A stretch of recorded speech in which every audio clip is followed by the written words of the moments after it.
Ne pas sous-estimer les benfiquistes. Ils n'ont plus rien à perdre.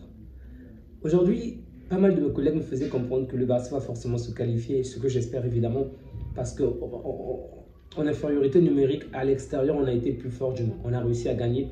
Et avant ce match-là, on avait déjà battu cette équipe de Benfica 5 buts à 4. Mais tout ce qui me revient à l'esprit, c'est ne vraiment pas se relâcher. Vraiment, il ne faut pas se relâcher. C'est vrai qu'on a gagné le match aller pendant la saison normale, on va dire. Ensuite, au match aller, 1 but à 0.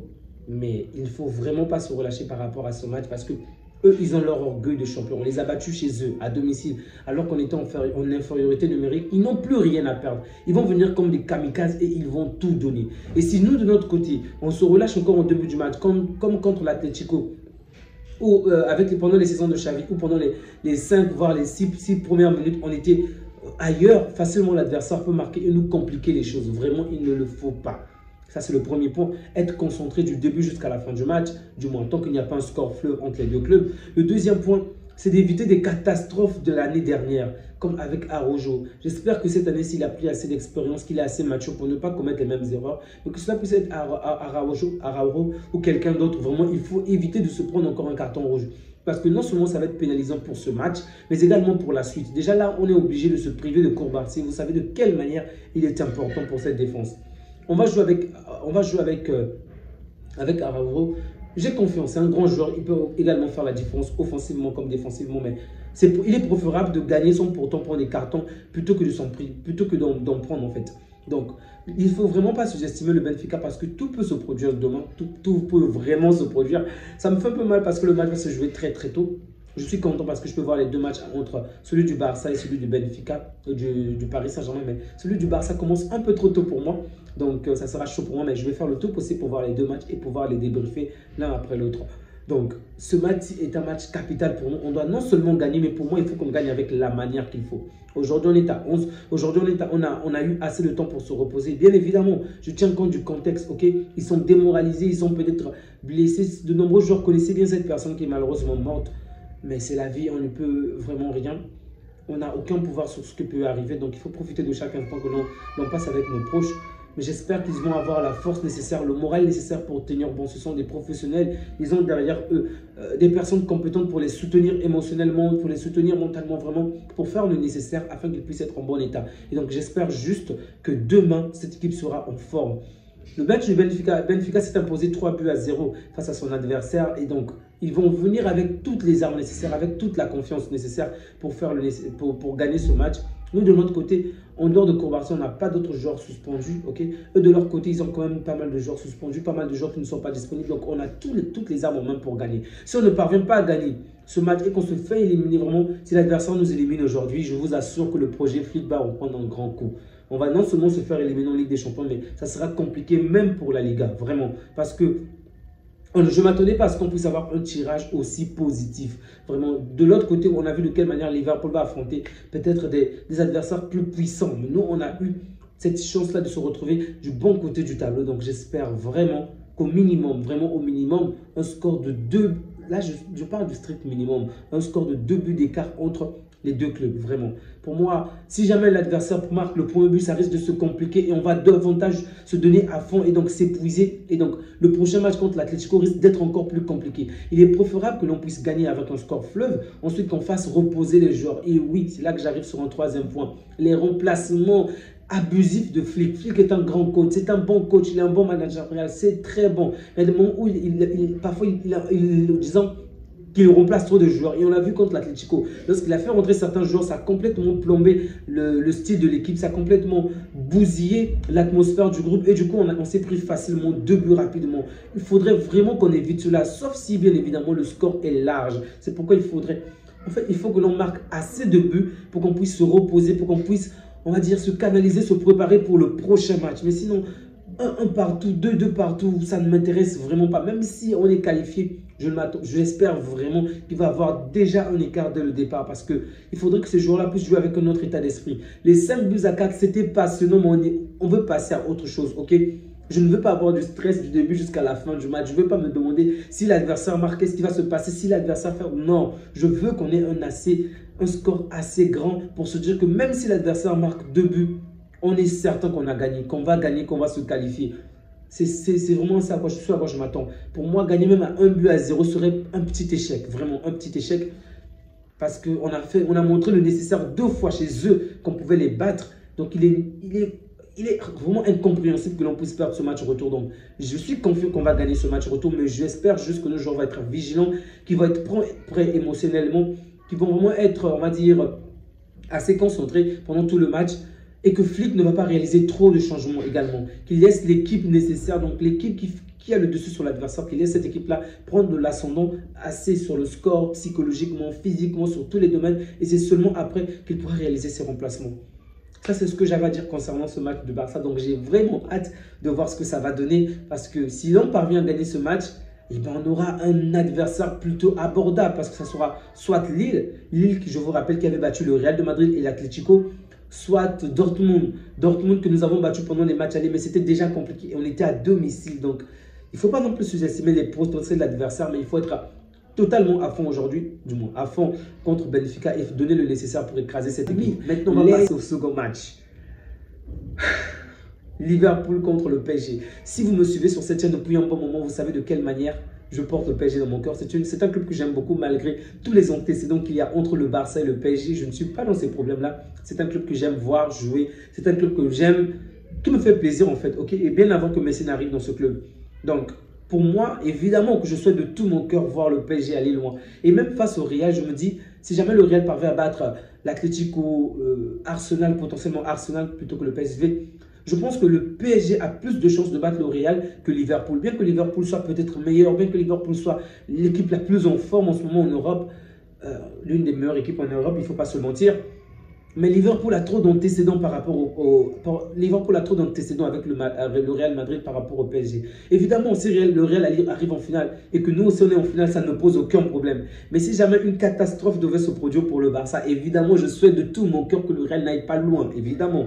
Mais ce que je veux dire, c'est que je serais plus rassurant de voir un match Real contre PSG. C'est fou hein, de le dire, que Liverpool contre PSG. Je ne sais pas pourquoi, parce que lorsque Liverpool joue contre le PSG, j'ai juste l'impression que Liverpool peut dominer. Liverpool peut avoir une quelconque ascendance sur ce club, mais d'une manière ou d'une autre, Liverpool va s'incliner. C'est tout ce que j'ai. Et malheureusement, le temps m'a prouvé que j'avais raison. L'historique me prouve que j'ai souvent raison sur ces deux matchs-là. Liverpool est inférieur. Liverpool se sent en fait petit face au Real. Donc, de tout mon cœur, vraiment, je vous assure, je souhaite que le PSG gagne, que le PSG aille plus loin, affronte même le Real et obtienne son retour. Mais ça, c'est quand même compliqué parce que je me dis, si on arrive en finale, pour moi, il est plus intéressant d'affronter le Real en finale et gagner, bien évidemment, contre le Real en finale que le PSG. Le PSG, c'est bien, mais on n'a pas une réelle adversité. Donc, gagner le Real en finale de Ligue des Champions, oh, ça va être vraiment une Ligue des Champions mémorable. Toutefois, je préfère voir le PSG aller plus loin, d'accord? Comme je vous ai dit, c'est un club que j'aime assez bien. Donc, pour moi, je préfère voir le PSG battre Liverpool et peut-être arriver jusqu'en finale contre nous au Barça. Et on pourrait avoir notre vengeance par rapport à l'année dernière également. Mais je dois être quand même assez réaliste par rapport à ce match. Le PSG joue assez bien. Le PSG a très bien joué. D'ailleurs, je crois que c'était... Excusez-moi. Je crois que c'était le pire match de Liverpool contre le PSG lors du match passé. Donc, je vois mal Liverpool faire le même match. Et je ne peux pas dire que le Paris Saint-Germain ne va pas faire le même match, ok? Ces joueurs-là ont quand même de bonnes combinaisons. Ils se comprennent bien dans le jeu. Ils se soutiennent. Il y a une bonne cohésion du groupe. Ça, je dois l'avouer. Toutefois, j'ai l'impression qu'ils n'ont pas surjoué, mais qu'ils se sont vraiment donnés à fond, ok? Qu'ils ont énormément respecté l'adversaire et qu'ils ont tout fait pour gagner à domicile. Et donc, je me dis, si, même en se donnant totalement à fond, face à cette équipe, ils n'ont pas pu gagner. C'est vrai qu'il y a eu un très bon gardien qui a fait le nécessaire. Mais est-ce que dans un autre jour où ils ne pourront peut-être pas atteindre ce niveau, vont-ils gagner? S'ils atteignent ce niveau, tant mieux pour eux. Mais Liverpool également est prévenu. Liverpool a vu de quelle manière le Paris Saint-Germain est dangereux. De quelle manière cette équipe peut réellement réaliser de très bonnes combinaisons. Échanger des postes entre joueurs. Barcola, Doué le désiré.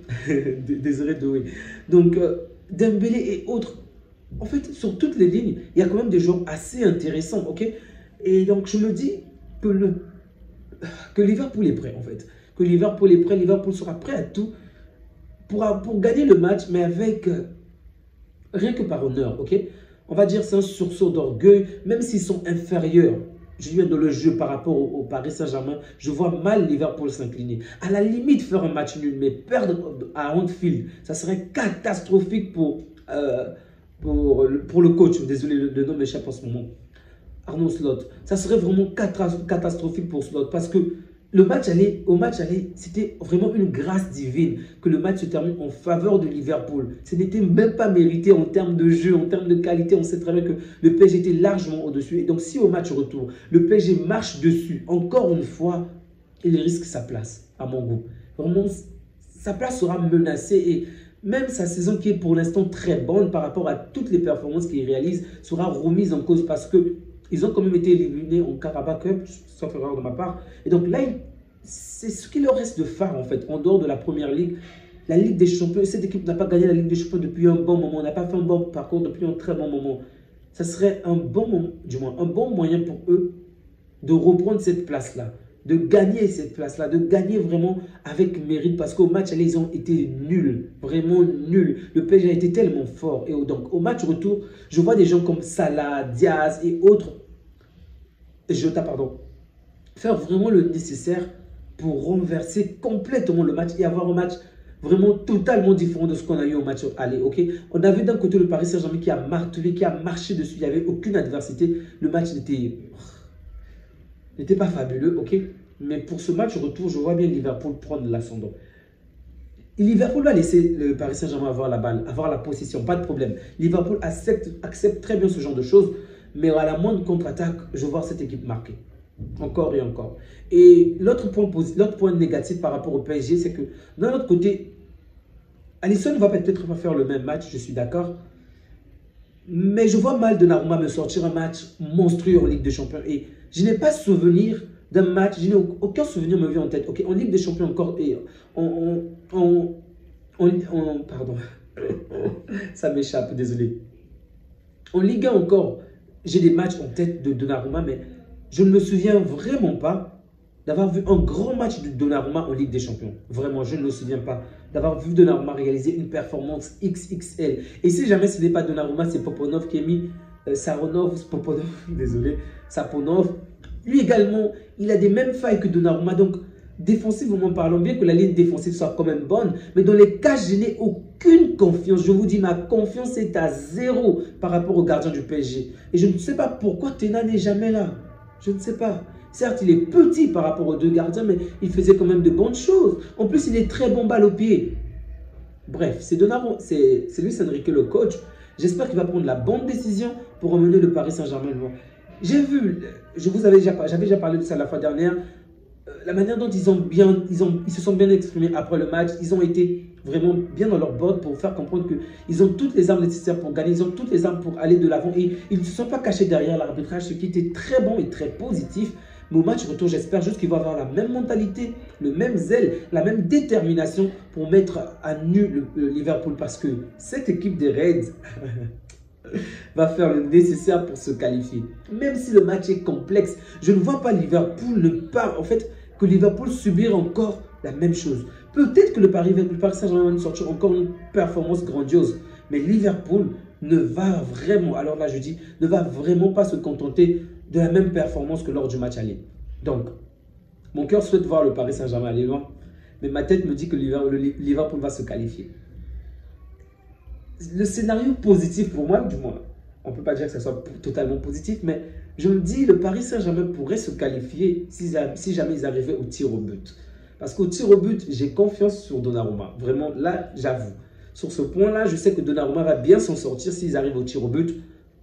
Je suis certain, peut-être même à 90% que le Paris Saint-Germain se qualifie, mais seulement dans le match, pendant les 90 minutes du match, je vois très peu, vraiment, pour ne pas dire impossible. Je ne dis pas que c'est impossible parce que le Paris Saint-Germain est sur une très bonne lancée, sur une très bonne forme. Ils ont des joueurs comme Dembélé qui marquent, mais je vois mal le Paris Saint-Germain se qualifier. Je vous le dis. Les amis, je ne veux pas être défaitiste et bien évidemment, je ne veux pas vous porter la poisse. Je souhaite de tout mon cœur que le Paris Saint-Germain gagne et j'espère que c'est ce qui va se produire, que le Barça va gagner d'un côté, le Paris Saint-Germain de l'autre et que le lendemain, le Real va s'écraser. Mais bon, tout peut se produire, c'est la Ligue des Champions. Le Barça peut être éliminé, le PSG peut être éliminé, le Real peut être éliminé, tout est possible. Mais j'espère juste que le meilleur des scénarios va se produire pour moi. Prenez bien soin de vous les amis et que Dieu vous garde. Ciao.